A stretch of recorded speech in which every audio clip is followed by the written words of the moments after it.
apa? Tapi orang hendak fikir. Tuan-tuan, ahli politik pun tidak mendapat ruang. Untuk satu orang mendapat ruang, dan terima kasihlah pada pihak akhbar termasuk utusan ruang, dan kemudian mendapat peluang untuk menyampaikan idea dia, pemikiran dia. Bukanlah senang sebenarnya untuk media memberi liputan. Ia memerlukan kerja yang panjang, berat, dan penyusunan yang baik. Mudah-mudahan Allah memudahkan semua urusan ini. Mari mereka nak cakap boleh. Tuan-tuan, orang nak bercakap ni mawi, bukan dia duk maki orang pun, dia menyanyi lah. Orang kata macam-macam kat dia. Datuk K tak buat salah apa, dia berkenan kat Siti Nurhaliza, dia menikah, kawan tu pun berkenan. Dia pun bantai dia. Siti Nurhaliza dia menyanyi, bukan duk berucap, menyanyi. Pakat macam-macam buat cerita tentang dia. Kita jenis duk bercakap senerih orang nu serih-serih, padan orang kata kita pun. Jadi kita tak kisahlah benda tu, biar pergi ya. Nak kira tak ada apa. Habis sangat duk sengap. Duk sengap kata ada ilmu saja, duk sengap. Macam cerita apa? Orang nasab dalam Luqman dengan keldai tu kan. Dia ada keldai, dia bagi anak dia naik. Dia tarik bawah, orang kata bodoh pak jadi hamba anak. Dia turun, dia naik suruh anak dia tarik, orang kata bodoh pak tak ada akal duk bertanya anak. Dia telapak naik dengan dia dengan anak dia, dia pun kata bodoh orang tua tak ada akal, siksa menatang pada orang telapak naik. Turun dua-dua, dia pun kata bodoh betul, kenderaan dah tak ada faedah, salah seorang naik boleh lah tak guna. Tuan-tuan, buat apa pun tak guna, mulut orang banyak, peduli pi, kita susun rancangan, kita jalan rancangan kita. Hang nak kata membujur lalu melintang patah, kita terus patah sayap bertongkatkan paruh. Kalau gunung kudaki juga.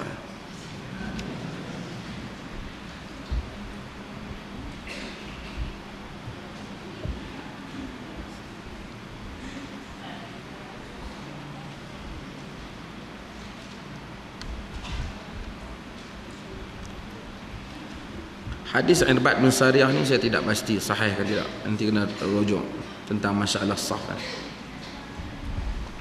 Ampunan 3 kali. Pada zahirnya hadis ini tidak bercanggah dengan nas. Segi sanadnya wallahu a'lam. Nanti ada soalan? Ya.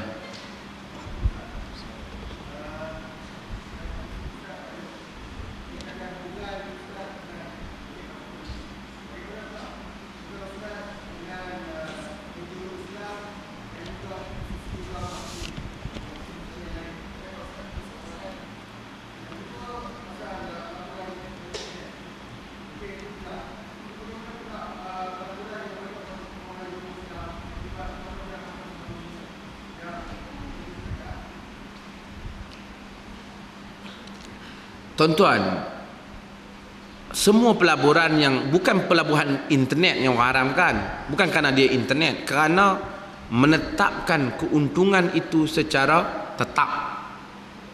Dia fixkan dia punya keuntungan. Tak kira lah kalau luang pun dia fix keuntungan, dia dikira sebagai riba lah. Kenapa fatwa itu dikeluarkan? Fatwa ni dia dikeluarkan, dia sebenarnya ada sistem fatwa ni. Dia dikeluarkan apabila ada pihak yang bertanya.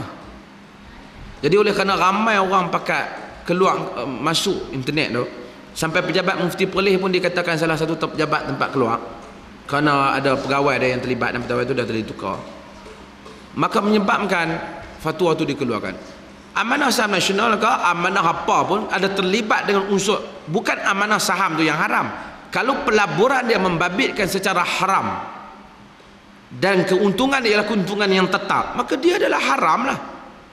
Tapi benda ni dah lama dah orang dah cakap. Sekarang ni bila benda baru mai, orang buat keluar lah benda baru. Macam orang, takkanlah kerana ada satu benda ni haram, benda ni yang haram ni tak boleh cakap, kena cakap benda ni. Itu tak betul lah konsep kita. Semua benda diikut pada bila time itu orang cakap time tu. Pasal apa hampa cakap tentang larangan, tentang apa pameran hantu je Mufti Perlis cakap, benda lain tak cakap. Pasal yang mai tu lah pameran hantu. Kalau mai pameran, kemudian sebab tu saya lepas daripada tu terus saya minta supaya dijatuhkan hukuman yang sama kepada Akademi Fantasia. Dan tuan-tuan boleh bacalah kenyataan tu. Tuan-tuan, siapa yang dengar kuliah sunnah ni, beli CD-CD sunnah ni, apa yang saya cakap sebelum menjadi mufti sama saja selepas saya menjadi mufti.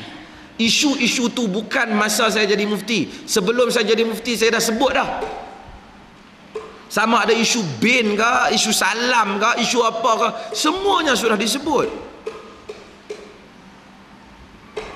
Cuma ada setengah pihak dia merasakan kemunculan Mufti Perlis itu memberikan saingan kepada satu-satu pemikiran yang sedang ada.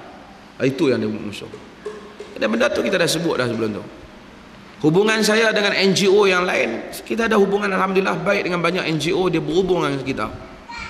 Dan saya beritahu, bahkan artis pun ada pandangan-pandangan tertentu, dia minta supaya Mufti Perlis yang luahkan dalam tulisan. Ya, saya kira okey lah. So ada orang kata, oh pakat dengan artis pula dah.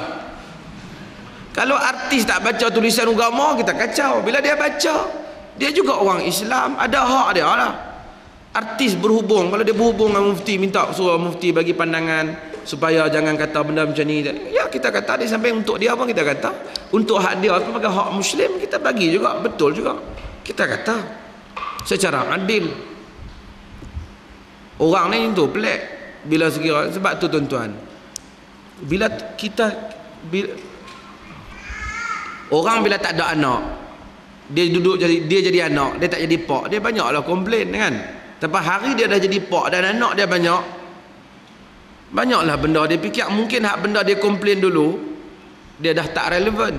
Sebab tu sebahagian orang dia cakap Islam hebat dan orang bagi jawatan sungguh kat dia, kerusi pemerintahan sungguh kat dia.